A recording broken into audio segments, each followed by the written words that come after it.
Because of the fact it's St. Patrick's Day, top of the morning to you. It's time to jump into the rotation. In my soul, you're a corner in my heart.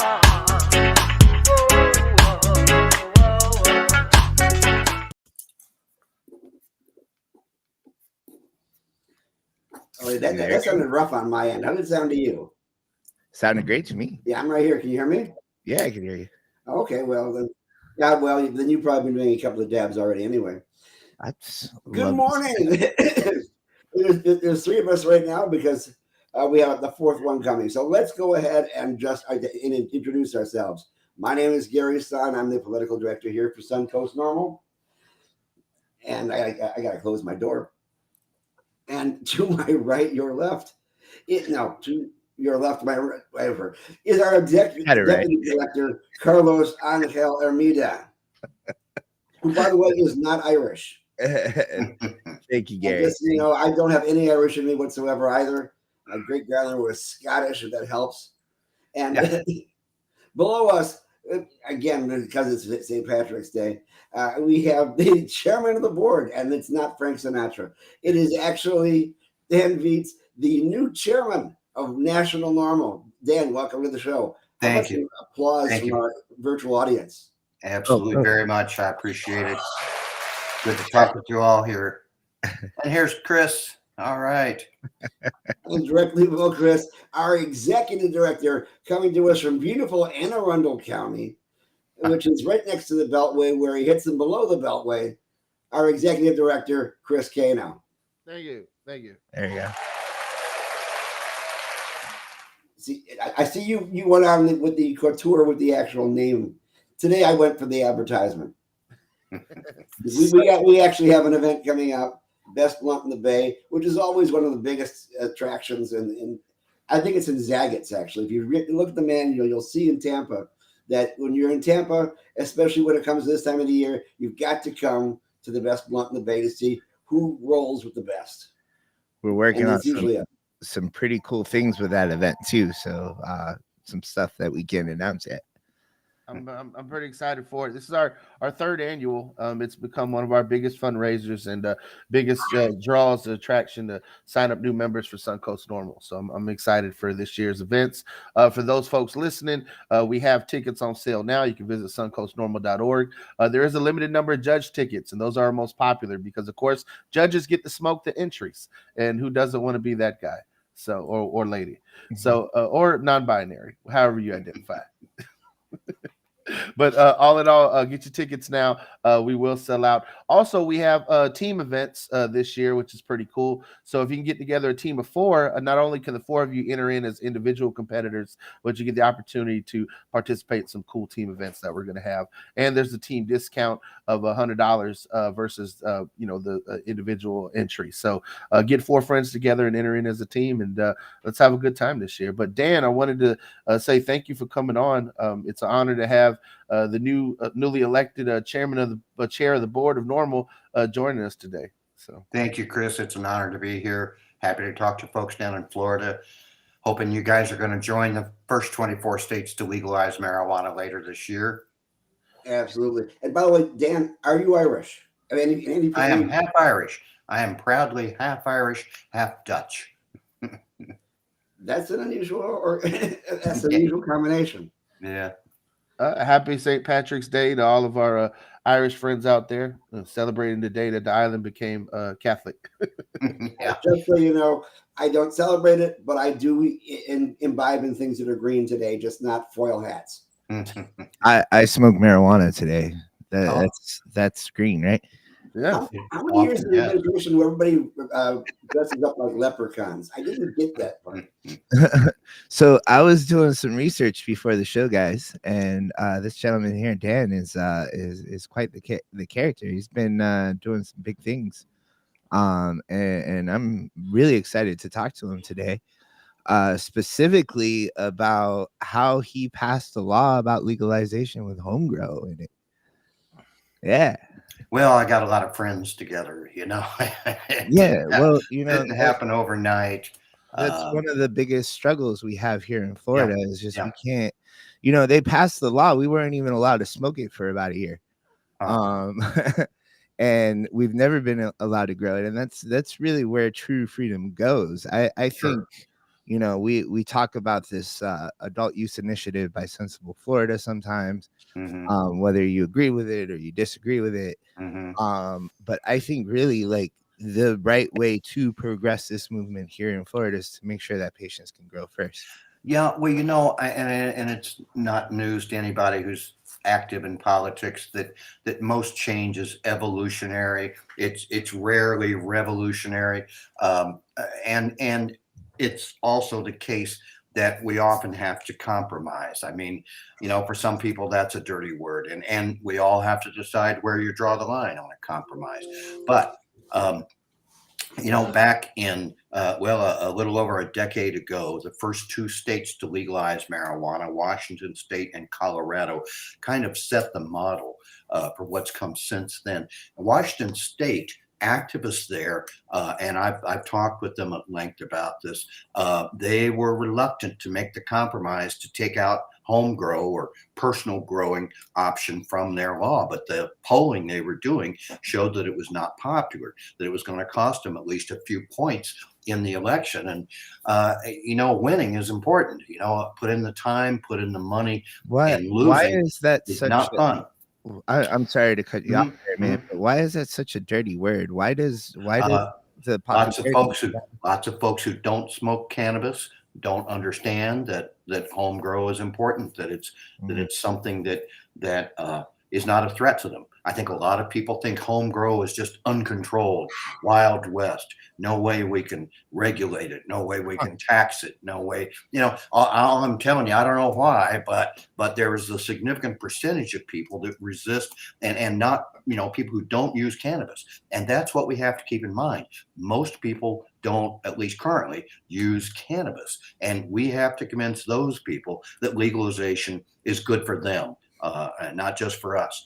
So at any rate, the point I want to make is that Washington State is rapidly moving toward home grow. The legislature there, a lot of our NORML activists in Washington State, ever since legalization passed there, their priority has been, and I mean NORML activists, has been to add home grow to the Washington State law. So unless the Florida initiative specifically says there shall never be any personal cultivation allowed, I would suggest that be the goal of Florida NORML and other activists in the state of Florida, to add home grow through the legislative process at a later point. But the highest priority, and believe me, I don't underestimate how important personal cultivation is. And even though I'm not a gardener myself, I would strongly fight for the right to be one if we didn't already have it in our law.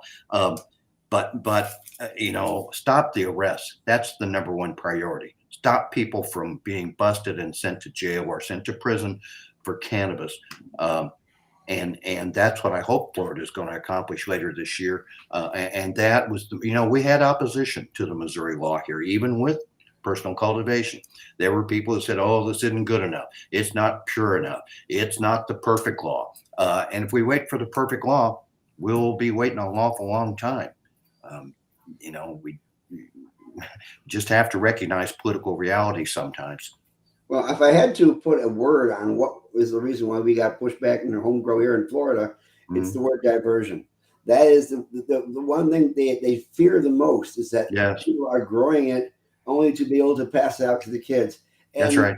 When I have been put on the stand in regards to this, I have said diversion is already going on, but right now it's going on of diverting product to the black market to be sold on the corners, as opposed to a safe and pure product that people can have certainty about. You're exactly right. Dealing with. That's the alternative. That is the fact. That is a fact. We have a lot of good things in our law, and one of them is the ability to give away cannabis. So, if you grow cannabis and you've got more than you need, you can legally give up to 3 ounces at a time to other adults. That's pretty cool. I'm surprised we got away with that, frankly. But, I like that. Yeah, it seems just like a completely different place from Florida. I mean, Gary here has had a initiatives where it's like state-run cultivation centers, which Gary's been trying to maybe he can do a better job explaining what he's trying to do than I can, but he's trying to compromise, with these people. Maybe, maybe not at home, but maybe if there's some purview, I believe Gary likes to say, Yes. then maybe we could get that done. And it doesn't seem to get much traction in our legislature. They just kind of want to ban and prohibit. My idea is not entirely new. They do it in Canada, and there are growing co-ops in California which are very similar. And the whole idea is if you have a self-contained container that has all the needs available taken care of as far as being able to home grow, you should have one that's actually run by a third party, not necessarily a state, but maybe a veterans group or things of that sort. Make it a social equity project and let them be in charge of the container. And so therefore, those people who want to grow are getting expert tutelage on how to do it properly, so they are able to grow medical grade cannabis. And the state, with all their worrying up and staying up all night, can be assured that you can count the number of plants being grown and the number of plants being harvested, so you know that there's no diversion. And that makes everybody happy. And people can grow their boutique strains that you can't normally get in the stores. And they can guarantee the potency and the purity and the safety. That's it. And I agree with the comments in the chat. These are baseless concerns. There's no reality there, but except the perception. And perception is another reality. But that's what we're dealing with, and we have to convince people that marijuana smokers are just like everybody else. I mean, the only difference is we use marijuana. That was exactly the conclusion, by the way, that the 1972 Presidential Commission on Marijuana reached, and one of the most important conclusions. I'm not sure that they were widely believed, but that was one of the points they made. Is that people who use marijuana are just like everybody else, except they use marijuana, and they're not a threat. They're not a threat to anyone. What is going on with Missouri and the legal hemp market? Because that's been a big point of consternation here in Florida. We're fighting the same fight right now that you are in the legislature on, so-called hemp-derived intoxicating cannabinoids, Delta-8 and others, and the industry. We worked with the industry to draft the law that we've got right now, and it's far better because we did have that relationship with the industry. But I just cannot support their efforts to essentially to ban the sale of hemp-derived intoxicating cannabinoids. They want to pass a law, and this law is moving through our legislature right now, that would restrict the sale of any hemp-derived cannabinoids, intoxicating cannabinoids, to them. They would be the ones that would have the ability, and they would be the only ones who would have the ability to manufacture and market hemp-derived cannabinoids in Missouri. Well, the fiscal note, which is required to be attached to every bill that's considered in the legislature, the fiscal note, the analysis of it, is that nobody will be able to sell hemp-derived cannabinoids if this law passes. And so I think it's a thinly disguised attempt to simply ban the availability of those substances. And we have a strong ally. We have the petroleum and convenience store lobby on our side. But for whatever reason, they're not accomplishing what we hoped they would. They're not stopping this bill from moving forward at this point. We'll see. It's always easier to stop a bill than it is to pass one. And we got to keep that in mind. We have that on our side. We have inertia on our side. And, that's honestly one thing that I think we screwed up here in Florida is we never embraced the convenience stores and gas stations that sell these products. They got money, man. And like your Myra, you said that. No, it's true. They got money and they're willing to fight for this product too. But you know, even myself, I at the beginning of this whole process, I was like, oh, I would never sell, you know, my products or in a gas station or you know what I mean. Yeah. And I'm too good for the gas station. Selling my hemp products next to beer and horny goat weed are not what I want to do. I can understand that attitude too. But you know, and I think everybody agrees. Maybe there's someone who doesn't, but I think everybody agrees that putting age limits on those products and having them tested and letting consumers know what they're buying, letting them know the potency, letting them know the purity. You know, those are important points that we probably have at least very broad agreement on. If they would stop at that, we could live with that. Again, at least most of us, I think, could.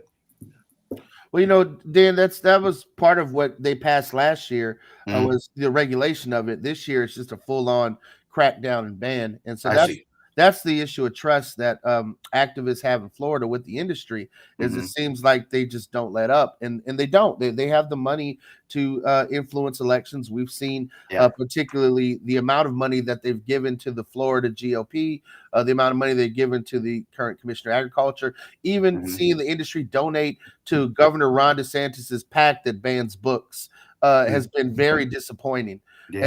And it's like, wow, it's definitely disheartening to think that these are the type of folks that we have to reach out to. One of the things that they did in the bill that they got passed, which is sitting on the governor's desk, and we're waiting to see if he's going to veto it or not, is the fact that organizations like ours can't have hemp vendors at our events anymore. And so, you know, it literally leaves us to the industry essentially to try or other non-cannabis related vendors to try and, you know, sponsor events and such. So it's definitely a targeted. But I want to switch gears from that fight and really move on to the federal level. This week, something historic happened at the White House that has never happened before. The vice president hosted not only Fat Joe, famous rapper, but also Chris Goldstein from New Jersey NORML, who are folks who are eligible for those pardons that the Biden administration has been offering, and to talk about marijuana policy in a meaningful way. Whether, you know, it is the vice president, not the president, but still, when have we ever had, you know, you've been like, I'm 40. I live in a world where NORML has always existed, but you live in a world where you and Gary live in a world where NORML hadn't always existed. In your experience, I just want to reiterate that Gary is old. But in your experience, Dan, have you ever seen this level of executive cooperation from the White House on marijuana policy? I'm not sure we ever have, Chris. Maybe during the Carter administration. So I'm talking ancient history here. But, you know, NORML's been around since I've smoked marijuana. You know, maybe not since I was born, but at least since I started using marijuana, NORML has been around. And when NORML first started, it was in the early 1970s.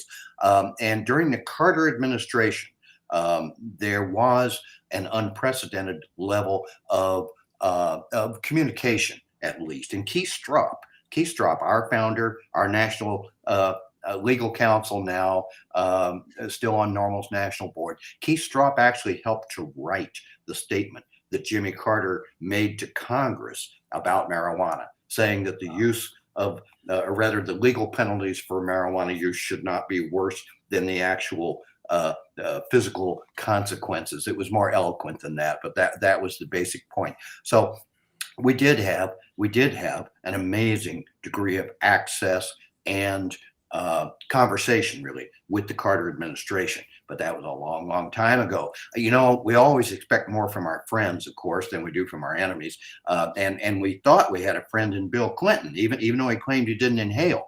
But Clinton did not do a damn thing for us during his whole administration. And then he made it worse, I think, in a Rolling Stone interview right at the end of his second term. He said, "Oh, are they still arresting people for marijuana?" Like he didn't even know that, you know, and that really pissed me off. When his wife ran for president, she said, "Oh, we just need more research before we can decide whether we should stop throwing people in prison." She didn't say it that way, of course, but that's what she meant. And that was pretty disenchanting.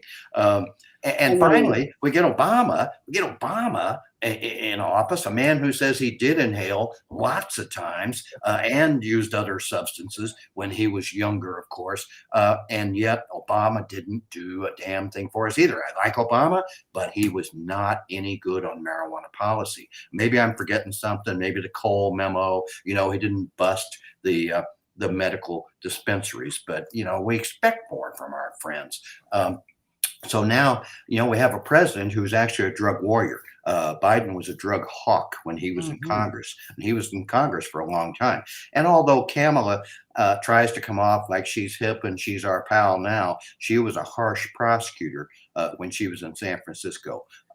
They both claim they've seen the light. They both claim they've come around, and they now understand that no one should go to jail for using marijuana, but they always phrase it that way. Like if you're growing it, you're selling it to other adults. Well, yeah, bets are off. You can go to prison then.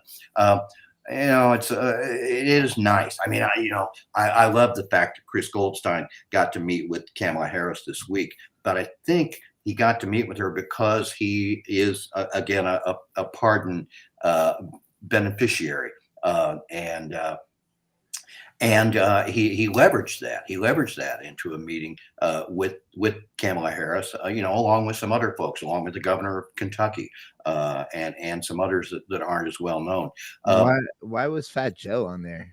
I'm not hating. I like Sure. Fat Joe. I assume he got a pardon. We got a pardon. Carlos, I would think that's the millennials that are on the presidential staff, seeing the poll numbers and trying to, how do you make an 80-year-old and a former prosecutor hip to people in their 30s? Right. You pull out lean back, She screwed that up, man. She cut him off.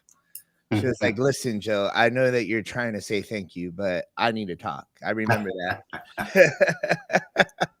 Yeah, politicians do not like to be the reticent voice in the room, Yeah.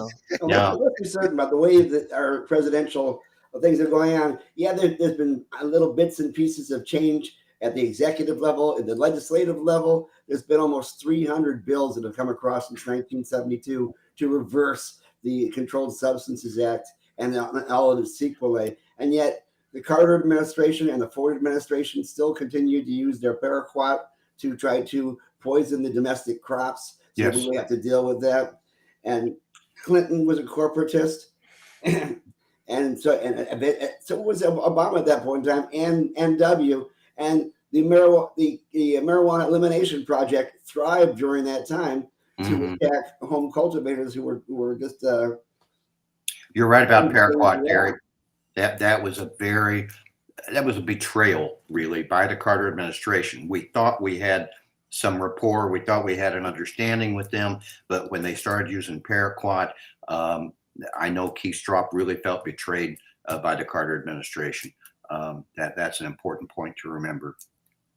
Well, I think also is to remember how big the bureaucracy of the federal government has gotten.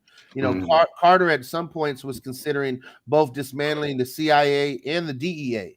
Those are major multi $1 million agencies, if not $1 billion agencies, that don't want to just disappear. So they'll find ways to validate their budget. Well, especially the CIA, they know where the bodies are buried. You're not going to get rid of the CIA. Exactly. Well, and I bring that up because if you think about it, our own foreign policy with the CIA's involvement with the Mexican cartels has had a lot to do with changing domestic policy. If you talk to a state legislator and you say, hey, there's tons of, Mexican cannabis coming over the border, could have fentanyl in it, could not. Wouldn't it be safer if we had a regulated market in our state and we could cut down on both crime and illegal goods coming over the border? I think it's a great argument to use whether there's a liberal or conservative legislature in power. It makes a lot of sense. And so I think foreign policy has played a role in getting us to where we are. It's really been a patchwork of so many different influences, is why the system is so scattered across the board, if you will. It hasn't been a uniform effort to get everything done, because there is no magic bullet depending on what state you live in. Americans are so divided in our politics. What is conservative in one state is liberal in another. Yeah, reason and logic don't always prevail. That's for sure. And our politicians get mixed messages. I mean, cannabis is a word, an ancient word, which means a cane of two natures, which is exactly true because of the fact that besides the fact that it has male and female plants, you also have an industrial use and you have this medicinal use, which works on the brain and the body to go ahead and take care of pain and things of that sort, which are two totally different silos of needs for a society. Now, during the Middle Ages, it was all hemp. I mean, there was the euphoric stuff from the Breakfast Club over in France and things of that sort. But the fact was, it was mostly the industrial part. And when it came to this country, it's people who were trying to keep hemp from being industrially used that were the ones who got the prohibition going. That's Jack Hare's theory. Absolutely. Here we have back right here in the future right now, and there is nobody working on infrastructure for all the hemp that's being grown from the Farm Act. Yeah. And they're getting down on us saying, we were duped. We thought you guys were going to start making clothing and paper and yada, yada, yada, and you're just using it to get high. I said, well, yeah, because you didn't give us any permission to go ahead and create infrastructure.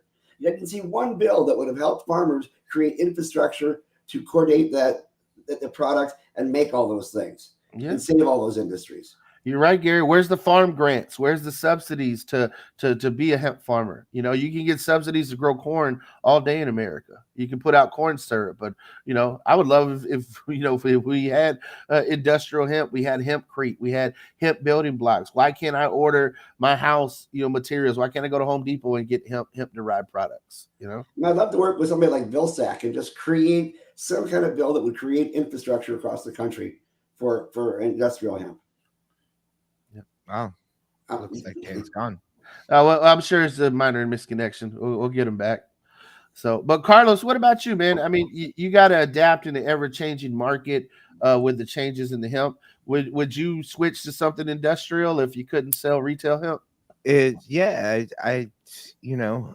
often think that if I were to be able to raise the money to do a processing facility, I'd be able to change the game, at least in the South here. I think that's something that entrepreneurs are really like overlooking. You know what I mean? It really would change the game, dude. But I'm a simple guy. I own 2 stores.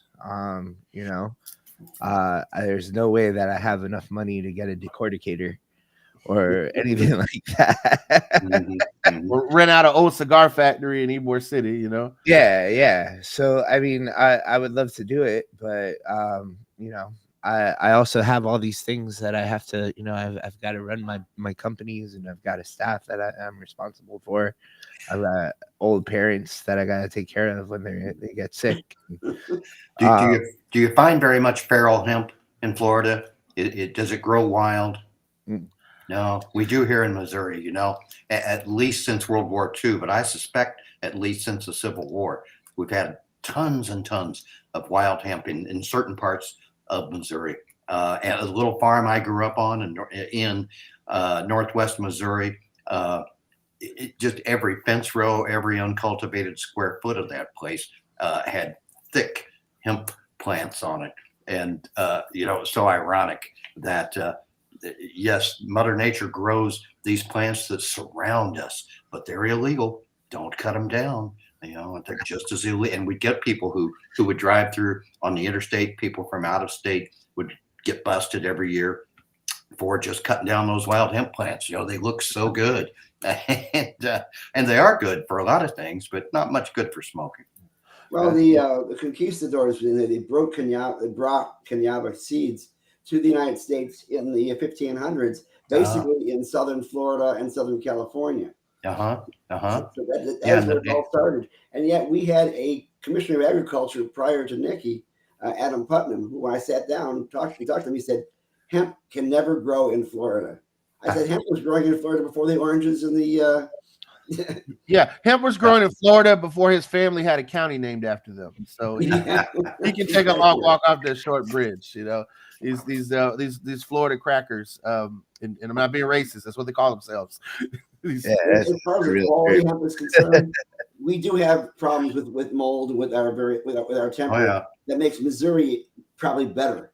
Because Missouri is probably more like Columbia in the higher altitudes. Missouri and Kentucky. Yeah, Missouri and Kentucky were historically the major hemp producers.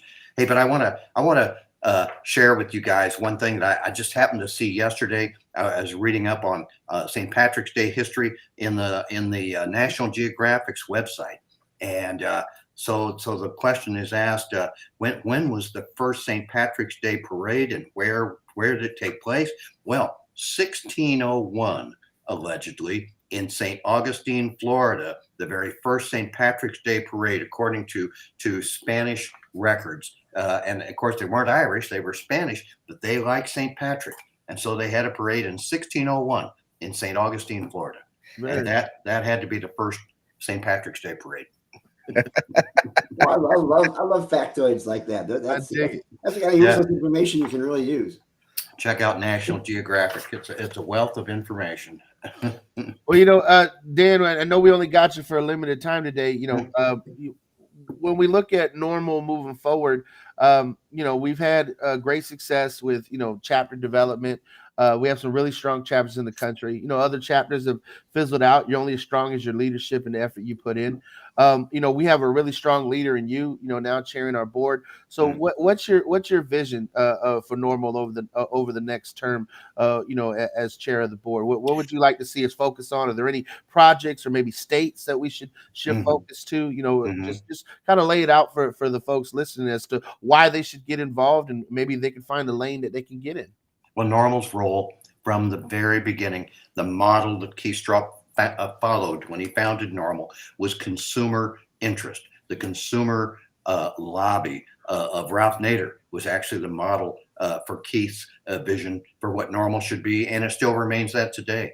And so, we are always there to speak on behalf of consumers. And fortunately, generally, if we are being reasonable, we find a voice through the media, and we punch above our weight. We may not have much money, but we can make ourselves heard through the news media, through actions like Chris Goldstein meeting with Kamala Harris this week.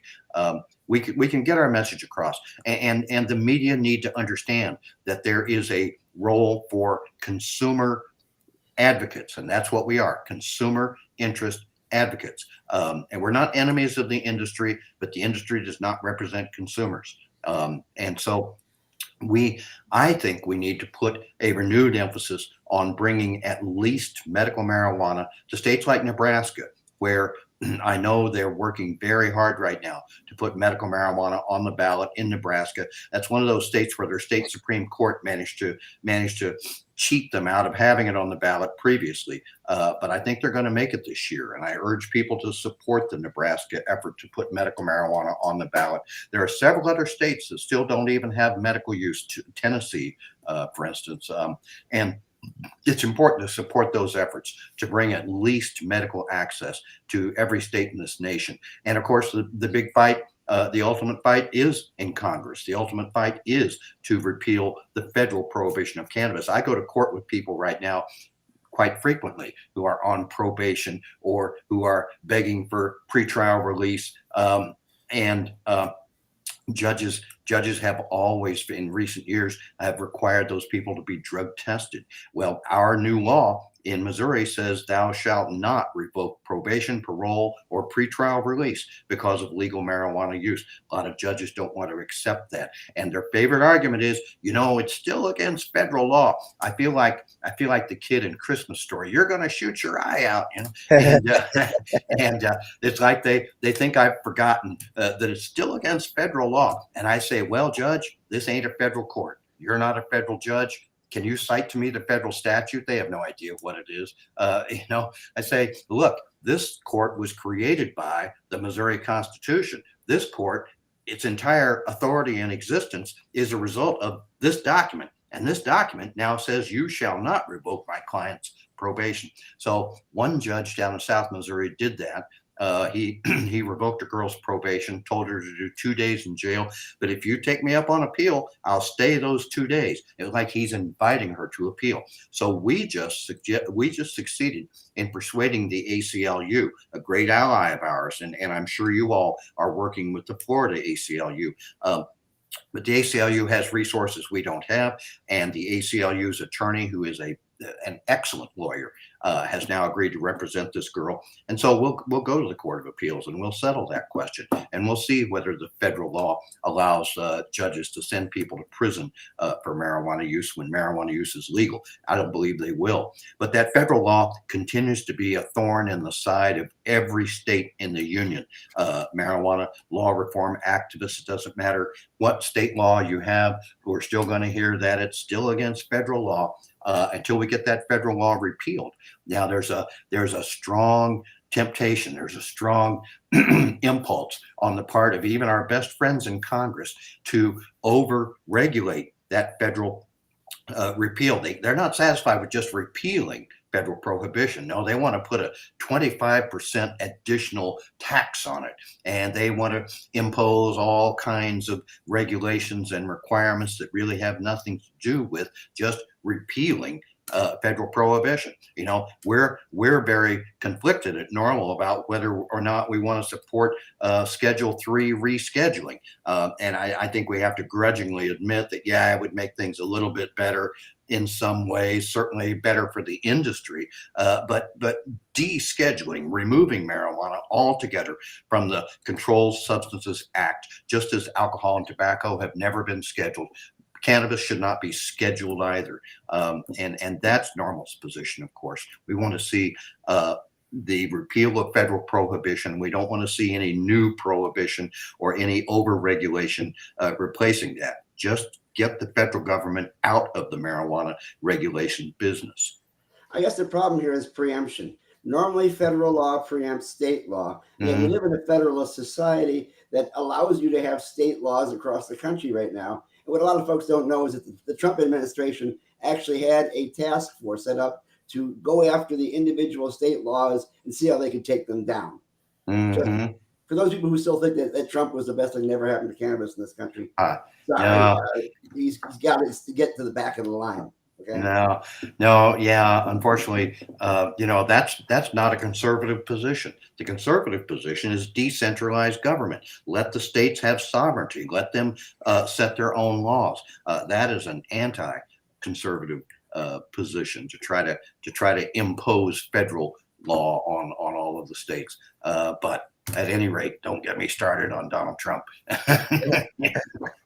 I really appreciate being with you guys this morning. I wish you the best. You're doing great work down there. I mean, I'm envious, frankly. We don't have the kind of organization and sophistication that Florida NORML has. And I know you're going to have a big impact on what takes place in Florida this year.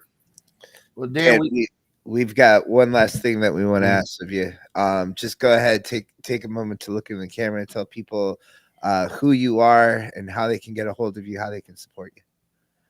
Well, who I am, I'm Dan Viets. I'm a lawyer in Columbia, Missouri. I have the privilege of chairing the National Board of Directors of NORML. And anyone who wants to reach me is welcome to use my email, danviets@gmail.com. Real simple, straightforward email address. Be happy to hear from anybody anytime. And go to norml.org. Be a member and an active participant in National NORML at norml.org. Now, I think it was Ellen St. Pierre who told me that anybody who's the director should make certain you send pictures of yourself home so they know what you look like. Well, Alan was a great guy. He did a lot of fine work. Thank you, Dan. We really appreciate you joining us today, and we look forward to having you on future episodes. Happy St. Patrick's Day, guys. Indeed, happy St. Patrick's Day. So, Carlos, as we shift gears here on the show, again, for those folks watching, I ask that you like and subscribe. We're broadcasting right now on YouTube, Facebook, Twitter, Twitch. So there's multiple platforms, but we need you to really, the viewers and the listeners, go ahead and hit that like button. Go ahead and hit that subscribe button. Let's let's get some more views on the channel. Let's uplift the show. We have great guests coming for you each and every week here on the rotation, and we definitely want to make sure that more of your friends, more folks, share this episode and get the information out there so folks can see all the great work that's going on when it comes to cannabis news and entertainment here in Florida. So and let us know if this QR code is working properly, because it has the word live kind of like cutting off the top of it. That shouldn't make it not work, but by all means, everybody out there right now, go to that QR code, try it right now, and let us know if it works. And if it does work, become a member, damn it. That's right. If for some reason you have issues with QR code, you can go to suncoastnormal.org, go to the membership section, hit that little buy now button with the PayPal link. It'll take you right to PayPal to sign up and become a member. If you've already signed up and become a member, join us at our next event, which is free general admission for members. And that's the Best Blunt in the Bay rolling competition on Saturday, April the 13th. And it's going to be at Chillum in Ybor City. So give you a chance to see historic Ybor City. It's definitely the Food and Wine Festival. The Tampa Bay Food and Wine Festival is going on that day. So, after you fill up, or maybe you need to take a quick break and enjoy some munchies, stop by. Again, judges have the opportunity to smoke the entries. We're going to have individual competitors. There's always a cash prize for the grand winner and some great consolation prizes for first and second runner-up. So definitely top three are going to walk home away with some amazing prizes. And we're going to have a raffle there as well, so you can have the opportunity to win some amazing prizes. So I'll tell it to you like this, right? Tell it to you like this. Just general admission. If you just come to the event, I'll give you a free joint. Hey. How's and that? we're going to have a backyard vibe, aren't we? Yeah, we're going to have some backyard vibes. We're going to smoke. We want to have it on the front of the sidewalk, but people, they gave us a little pushback. Don't worry, we're going to do it next year in Temple Terrace. Yeah, they love that. So, every city government's a little different. Everyone operates differently. I know the folks at Temple Terrace had some issues of past 4th of July parades with our float, just being out there, being in your face. And, the fact is some of the residents of that city are members of the Anti-Drug Alliance. They have issue with us promoting cannabis, a counterculture. We don't see cannabis as counterculture anymore. It is mainstream. In the words of Peter Tosh, judges smoke it, doctors smoke it, Congressman Matt Gaetz smokes it. There are very high up people in our government. That's what Dan was talking about, and I think actually, I just want to make a sappy point here. I think it's very important, if you're one of those doctors or lawyers or in government or whatever the hell you're doing, you make an impact to society. And if you smoke marijuana, be upfront about it, Yeah. And if you're running for office this year, and I know we haven't gotten to qualifying yet, but we're getting real close, only about a month or so away. If you are running for Congress this year and you don't want to be listed as also ran at the end of the day, come on board and get the rotation bump. Yeah, that is true, Gary. There is a significant bump for those candidates who have come onto the rotation. Our own Suncoast NORML member Tom Keene won his election in House District 35 in Florida last year. So I'm pretty excited. District. Yeah. So there is something to be said about coming on the show and showing folks that not only are you not afraid of cannabis, but you're willing to embrace criminal justice reform. And on that note, Carlos, I think it's time for the normal news before we wrap up the show today.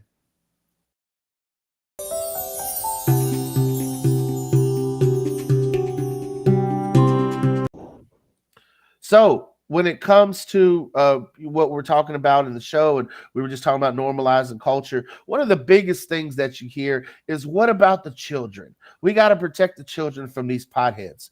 But the fact is that the initiation of state licensed marijuana sales is not independently associated with an increase in cannabis use among young people, according to data published in the journal Addictive Behaviors. Researchers compared trends in marijuana use among middle school students in Nevada and New Mexico. And during the study period, Nevada permitted the retail sales of marijuana products while New Mexico did not. The report saw that no immediate change in lifetime or past 30-day marijuana use among middle school age adolescents in Nevada compared to New Mexico. Rather, marijuana use trends in both states follow similar trajectories. Consistent with other studies, investigators concluded adult use sales were not associated with an increase in lifetime or past 30-day marijuana use. So for those of you here in Florida who may be on the fence worrying about what about the children, whether we legalize it or not for adult use in Florida is not going to cause an uptick in kids' use. Kids are already smoking it. And, the fact is, and we touched on a little bit today, and Dan talked about it, they're smoking vapes. They're smoking Juuls. They're smoking those fruity flavored hookah pens. It's not the cannabis that you have to worry about these days. The kids have moved on to other drugs, which is kind of ironic, but also sad in a lot of ways. So, but what we do know is that cannabis is medicinal, and all uses of cannabis in every way is medicinal, whether it's adult use or a doctor recommends it. The difference to me is the difference between whether or not you can buy, one of these with a over the counter or have to get a doctor's prescription to get it. And that's the way, we view cannabis in this day and age. And looking at recent studies, patients diagnosed with post-traumatic stress and comorbid depression respond favorably to the use of medical cannabis preparations, according to data published in the journal BMJ Psych Open. British researchers assessed the use of cannabis-based medicinal products in a cohort of patients suffering simultaneously from post-traumatic stress and depression. Since 2018, British specialists have been permitted to prescribe cannabis-based medicinal products to patients unresponsive to conventional medicines, and self-reported symptoms were assessed 3 months after the subject initiated their cannabis use. Investigators reported treatment with prescribed cannabis was associated with substantial reductions in the severity of PTSD symptomology, and these improvements being more marked in individuals with depression. So if you're kind of bummed out there, you're kind of down, get your nice sativa and pick yourself right back up, because as we can see, it works. Also, we're seeing people who have migraine pain report mitigating their symptoms with cannabis, and many also acknowledge using marijuana in lieu of other prescription medications, according to data published in the journal Neurology Clinical Practice. Investigators affiliated with Yale University School of Medicine surveyed responses from 1,373 patients from a tertiary headache center. Just under 1/3 of respondents acknowledged being current consumers of cannabis. Among these consumers, most said that marijuana either helped improve migraine symptoms or limited their frequency. Many respondents, 63%, also said that their use of cannabis allowed them to either reduce or eliminate their need for other prescription medications. And this is the largest study to date to document cannabis product usage patterns and the perceived benefits for migraine management in a clinical headache patient sample. The study's authors concluded a majority of patients surveyed reported using cannabis products for migraine management and cited perceived improvements in migraine characteristics, clinical features, and associated risk factors. This is not just placebo. This is cannabis actually working and giving folks relief that they need. So when we look at, should we move forward with medical cannabis? Should we keep medical cannabis in adult use world? The fact is that I will always believe, and NORML as a consumer advocacy group will always believe that there should be a two-tiered system. Adult use is great, but there are people who have chronic debilitating medical conditions that need certain boutique strains to provide them access. And again, as a Floridian, we don't believe in taxing medicine in the state of Florida. So there should be a tax-free medicinal avenue, even though we have adult use sales, should the Smart and Safe Florida Amendment pass or a future adult use amendment pass. And as we look, chronically ill patients who are authorized medical cannabis products report improvements in their quality of life, according to data published in the German medical journal Schmerz. German investigators assess patient-reported outcomes in the nationwide cohort of 1,582 patients authorized to use cannabis by their physicians. Plant-based cannabis and cannabinoid treatments such as dronabinol were legalized by prescription use in Germany in 2017. However, cannabis products are typically only authorized when patients are unresponsive to traditional therapies. Patients suffer from chronic pain, depression, sleep disturbances, and other symptoms. 84% of those surveyed reported quality of life improvements following their use of cannabis. Cannabis therapy may improve the quality of life for chronically ill patients, regardless of the underlying disease, the study's authors concluded. There you have it, folks. I mean, I don't know how many times we got to say there needs to be more research, but every single week I come on here on the news and present to you new research that is coming out. And the fact is that there is plenty of research. What we need is what we call in the Latino community in Tampa, cojones, balls. We need politicians with testicular fortitude, you know. And the sad part is that sometimes it's the ladies out there who are really taking the stand. Great warriors like Senator Tina Polsky in the state of Florida, willing to step up and say, "Hey, people shouldn't get fired from their jobs for medical cannabis use." While we have other politicians out there who are kowtowing to non-scientific arguments about the dangers of cannabis. I mean, you know, the fact is that in this state, there are sick people who need access to this medicine. And the fact is that the system was originally designed by a few people having influence on how the law should be written because they were looking at where they were going to make a buck down the road. And now we have a system today in Florida where folks are still fired from their jobs or precluded from jobs, even though they need this medicine to live a healthy lifestyle. And now we're already talking about moving forward with adult use, giving the MMTCs carte blanche to essentially sell to anybody who's 21 and up. And we haven't even fixed the issues with the current system. People can still lose their kids. You can still have your baby taken away from you because you got to use cannabis during your pregnancy for debilitating nausea. You know, for some reason, they think that cannabis causes birth defects. No, it's alcohol, it's tobacco, it's sugar. It's the antiemetics that cause cleft lips. Something like Zofran, you see babies born with cleft lips all the time. There are real medicinal values to cannabis and very little downside or harm to utilizing it. And yet, for some reason, we look at it as this dangerous drug when the fact is that cannabis doesn't kill you like diabetes from sugar kills you. Cannabis will not kill you like liver failure from alcohol will kill you.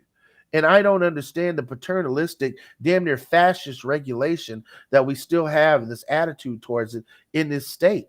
You know, for those folks who are cannabis users or you're adjacent to cannabis users in your family, this is the year for you to step up and take to the ballot box. And if you see a prohibitionist in that seat, vote their ass out. Vote 'em And if you don't want to vote for a Democrat, then get a Republican who's pro-cannabis in the primary and vote them in. You know, we see college students, 21 years old, all across the country winning primaries against these old farts who've been in there for a decade or more.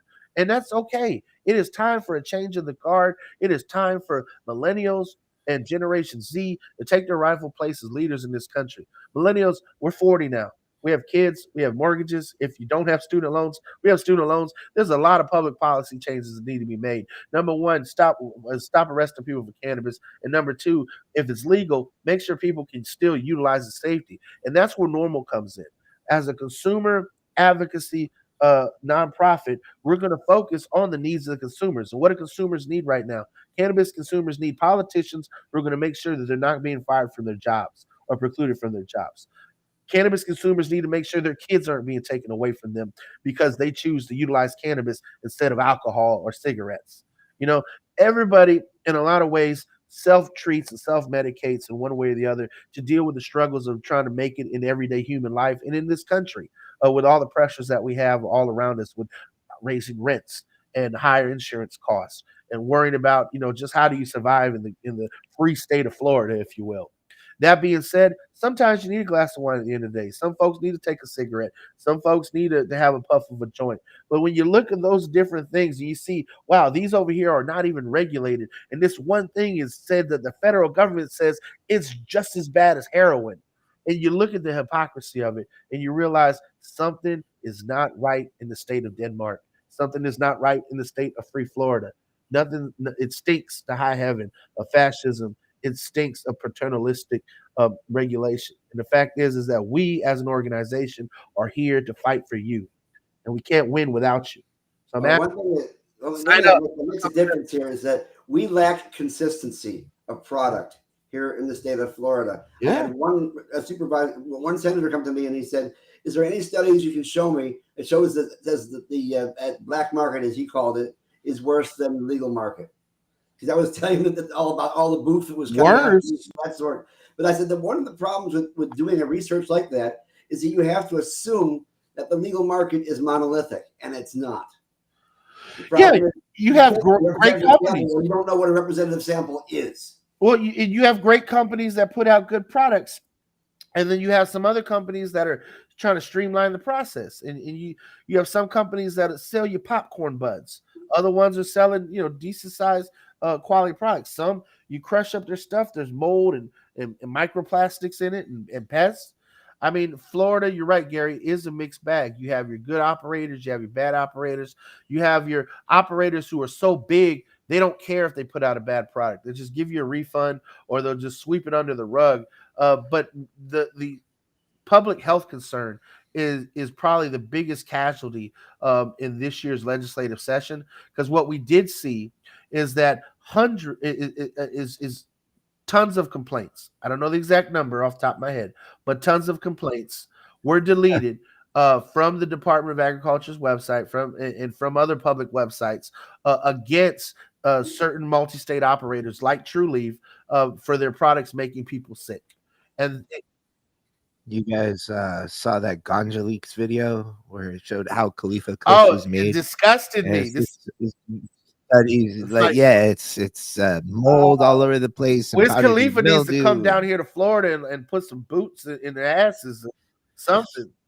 Mid Khalifa, yeah, like you're if you're gonna make a brand, I mean, you're hurting your brand. Like Snoop, reach out to Wiz and tell him, like, what is he doing? Just one good slap upside the head. Just one. Just let them know, you care.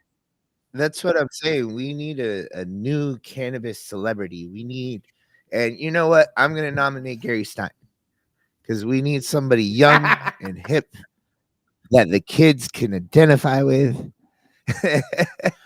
Okay, maybe a rapper. I don't know. Can you rap, Gary? I've rapped several things. Gary, I do pretty good a job, especially on the corners. We put the tape on just right, so I know how to rap. No, I think the cannabis movement has its ups and downs. We see this from the inception of NORML to today. There was a point like we were talking about before where Carter was getting speeches written for him by Keith Stroop and talking about how we should legalize this stuff. And it goes up and down. You see Clinton said that he didn't inhale or whatever and screwed everything up. But then we had Obama saying that he did. And, we have cannabis celebrities that become very popular. Stoner movies like Seth Rogen movies that Harold and Kumar, popular. Harold and Kumar and Dave Chappelle and make it half baked. And, it becomes a big part of our culture at some time.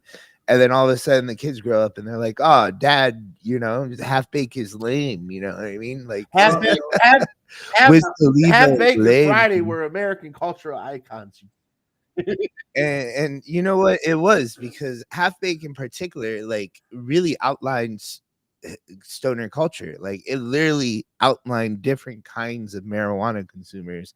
And you had your MacGyver smoker and your all those different types of smokers. But it's like, I remember when a dime bag cost a dime.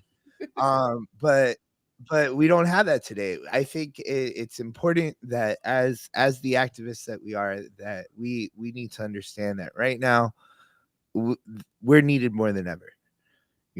Cannabis isn't looked at. You got people calling cannabis consumers lazy. You got cannabis saying these weird wooks at their festivals, smoking their weed. People often ask how one person I hate that word. But this may be a bone of contention with some people, but rather than just vote people out, sometimes if you can just go there and educate them, because fact is fact. We have people who come in office, especially on the federal level, and they stay there forever. Or here in Florida, we have a hard time because of the gerrymandering from being able to switch parties on a certain district. But if you can go in there and you can change a politician's mind by giving them facts and personal stories and get them to understand where you're coming from and educate them and make them realize, this is a difficult one, that they have been misinformed by the people who were given to them as authorities, because those authorities were actually fed to them to listen to. People like Bertha Madras and Kevin Sabet, who were paid to go over there and misinform politicians. If there's one thing that I've learned about America being a part of NORML, is that it all has to do with politics. It all has to do with politics. And it's surprising because, it's even cool sometimes to not be, into politics, and you don't realize how these lobbyists affect your lives. You know what I mean? Like they literally go and affect public opinion in order to try to get people to vote a certain way. And it's important that we realize, we identify these different things, and it's important that we affect it too. First thing we got to do is we got to make sure that marijuana is cool. Second, we got to vote. All these goddamn politicians that think that they can fucking smoke a joint and then get addicted to cocaine and eat out of dumpsters, and that's where it leads them. We have some ridiculous politicians out there. Well, let's just call it what it is. Former crackheads who are now senators who think that weed is somehow going to make them go back to eating out of dumpsters. And if that's the case, then why are you projecting that onto the rest of the public? Like if the food in the dumpsters in South Beach are better than the food in other parts of Broward County. Let's talk about that for a second. You got politicians sitting there taking their time to try and put businesses like Carlos, out on the street, while we actually have teachers on the streets who can't afford to live and teach in the same county. There are so many other issues that the politicians of Florida and the United States government should be addressing. For example, we have rampant homelessness among veterans, and you will have politicians wanting to pit the current immigrant crisis at the border and folks surging into this country seeking asylum against veterans. But for some reason, we have more empty houses in this country than homeless people. Help me with this, because the math ain't nothing. Whether Republican or Democrat, how the hell are there entire towns with empty mansions, and yet we have people on the streets in this country? The resources and the priorities in this nation are not going to the right place when it comes to the political process. And that's why our organization exists, because since the inception of Prohibition in 1970, in the passage of the Controlled Substances Act, we see that the consumers are the ones under attack. Who do you think the war on drugs is against? It's not against Mexican drug cartels. It's not against New Jack City style crack dealers. It is against everyday working Americans. It is against the mother who comes home and needs to spark a J, after she's got her 4 kids ready for bed. It's the hardworking father who's putting out 2 jobs, who between breaks just needs to take a quick puff so he can deal with the chronic back pain of working 2 jobs and go back so he can provide for his kids. And you see that these are the people that in the grand scheme of things get pulled over by the cops, get thrown on the floor, harassed, hurt. We've seen the war on drugs make big mistakes, like in Miami, where a SWAT team threw a flashbang grenade into a baby's crib when they had the wrong address for the warrant. These are the casualties of the war on drugs, is millions of Americans saddled with criminal records who can't get past a minimum wage job because of a simple possession charge, that they can't get a job at a bank, that because of their drug charges, they can't get tuition, college aid. Everything in this country since the Reagan administration has been set up with the war on drugs to double down and hurt the folks who are consuming it, because we've treated drug use in this country so long as a criminal justice issue. And now that you have suburban kids in Iowa suffering from heroin and fentanyl addictions, now all of a sudden it's a public health crisis. But when it was affecting the urban core, no one in this country could give 2 shits or less. And the fact is that cannabis still remains Schedule 1, the most widely used drug in this country. Because we know that more people smoke weed than smoke cigarettes. And even though you can buy cigarettes on every corner, it's a little wild to think about it. But the most widely utilized drug in this country, and it's still considered as bad for you as heroin, even though we see it helps people with chronic debilitating conditions lead healthy, normal lives. And And Florida was known as a place where they had the pill mills, where they were constantly putting out more and more pain pills. People were coming down here from Tennessee, from Kentucky, from straight down 95, straight down 75. They come down here to get as many opioids as they want because they started out by getting just an injury somewhere, got prescribed opioids, and eventually got hooked. Well, we can say here and say that in NORML, say no to the O. There is a better way, and that is using cannabis for pain as opposed to opioid. Do you remember, Gary, don't make fun of us, but do you remember when we were doing medical marijuana in Tampa and we had a spot in Temple Terrace that was right next to a pill mill? And we would stand outside and we'd smoke our joints and hang out for a little bit. And you remember those people coming up to us and saying that they were happy that we were there, even though that they have to come to this pill mill every day. They see us there and they were happy that maybe one day they wouldn't have to come to the pill mill. It's sad. I mean, look at the show Claws on TNT. That show is really about the Dixie Mafia and the pill mills running through Manatee County. I mean, the fact that that's even a form of entertainment is sad. That Florida is associated with pill mills to the point that we watch entertainment shows about the drug trade in Florida and pill mills. I'd like to watch a show about the intrigue behind the MSOs. If you want to watch a true crime documentary, tell me about how these politicians have been bought off through their donations. Because it is sad that the Florida legislature has been so influenced by two MSOs in particular and the private prison industry. When you start to see that Trulieve, Curaleaf, and Geo Group are all trying to put Carlos out of business, and ask yourself, Carlos, how much of a danger to the community are you, brother? Man, I am so dangerous. I am selling drugs to kids, guys. No, you're not. It says 21 and up to walk in your shop. Your people ask for ID. It's like you're not. Some of the shit that we've been through the past year, though, I mean, it's been really disheartening. I mean, like I've seen the Department of Agriculture this past year try to ban colors like pink and blue and ingredients like turmeric and carrot juice just because this guy's trying to sell drugs to kids. The kids might want that carrot juice. You can't have flavors in gummies. Yeah. I mean, why should we be suffering with just the great taste of chlorophyll? I mean, we actually do have terpenes, which are actually the flavors in the things we use, because THC needs terpenes to properly guide them to the appropriate receptors. Plain and simple. So here's what I'm talking about, Gary. And I need you to start really getting on board here.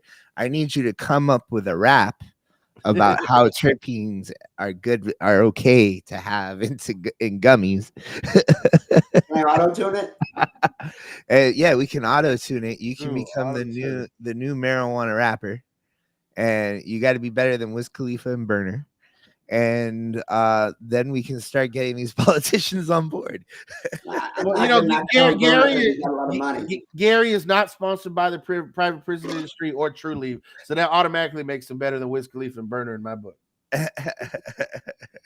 Well, I do some good crooning, but I don't know about rap, but I'll work on it. I'm sure I can be electronically diverged. Well, look, team, as we close out today's show, all fun and games aside, there is a serious need for folks to get off the couch and get on board, to come on out. We try to make things as easy as possible for you. So if you don't have a lot of time, but you still want to become a member, by all means, become a member. Come to our events. Again, it's free general admission for members at the Best Blunt in the Bay Rolling Competition. There's an opportunity. If you sign up for a VIP ticket, you get a 1-year membership included. So you have the opportunity now, either buy a VIP ticket, become a judge. That also comes with a membership, or of course, sign up, become a member, and get free admission. Otherwise, there are plenty of other ways for you to get involved. We got some great events coming up on the weekend of 420. I'll be hosting events here in DC. We're having a big protest in front of the White House. We're going to have a 420 event over in Sanford that we're pretty excited for. So, there's some opportunities to get involved, to have a good time as a Suncoast NORML member and make change in the public policy, which is what the whole goal is. So by all means, take the time to do that. We don't get paid to do this. I don't take a salary to do this. Carlos don't take a salary to do this. Gary definitely wishes he had a salary to do this, but we don't. We really care enough that, again, we do not believe people should be put in jail, have their lives negatively affected for being cannabis consumers. And we will remain soldiers in this war until it is won. There is no relaxing. There is no sitting back. We got to continue to fight for people's rights and people's freedom. The freedom to grow at home is a big one. Again, the freedom to not have your family broken up, the freedom to be able to keep your job. These are all freedoms that are still on the line that cannabis consumers every day are at risk of losing. And so that's why we need you folks to step on up and be part of this movement with us at Suncoast NORML. And make it so we don't have to eat out of dumpsters anymore, or at least not free buffets over in Tallahassee when we're up there. Yeah, like if I would have known at 17 years old that marijuana would make me eat out of a dumpster and start smoking crack cocaine, I would have never used it to help me get my master's degree. It may explain the salami and the Cuban sandwiches thing in Tampa. Not enough cannabis being all right, used. now you're pushing it, Gary. Now you're pushing it. You want to go there? All right, fine.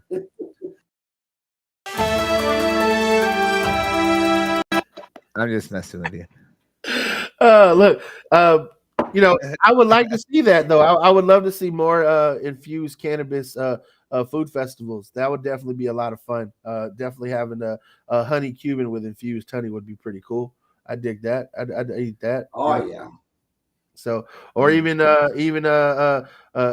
cannabis infused devil crab. That might be some fun stuff. If you're in South Florida, we'd like to take over the Versailles and have it a total cannabis event there. What do you think? I mean, hey, those are some conservative Republicans over there, but I dig it. If they're down with us, we're down. Again, this is not a red or blue issue. This is all about the green. So if you're a Republican in a conservative area of the state, by all means, we want to work with you. If you're a Democrat in a liberal area of the state, we want to work with you. If you're in rural Florida, we want to work with you. If you got an event that you want to plan, that you want to co-host with Suncoast NORML, reach out to us. If it works with our schedule, and if it works with our mission, we'll partner. So, if you need, if you have an event, this is something that we do. We have several events coming up where, they need a guest speaker to educate them. Gary is an amazing guest speaker, and Snake Slayer. Carlos himself has done some pretty awesome educational programs. And I'm actually happy to, if I'm in town, or if you want to send me a plane ticket, I will come down and speak to you. There's a lot of great work. And as you can see, we're all over the place. Gary's out there in parts unknown. Carlos is in between St. Pete and Ybor City. I'm here in DC. We're trying to do our best to attack this at all levels and to make sure that we can make the change necessary. But again, we can't do this without you. So if you're listening right now, if you're watching, hit like and subscribe, hit that share button. Become a member of Suncoast NORML. Go to our website, sign up to become a member. And of course, if you want to become a guest on our show, reach out to us. Send us an email.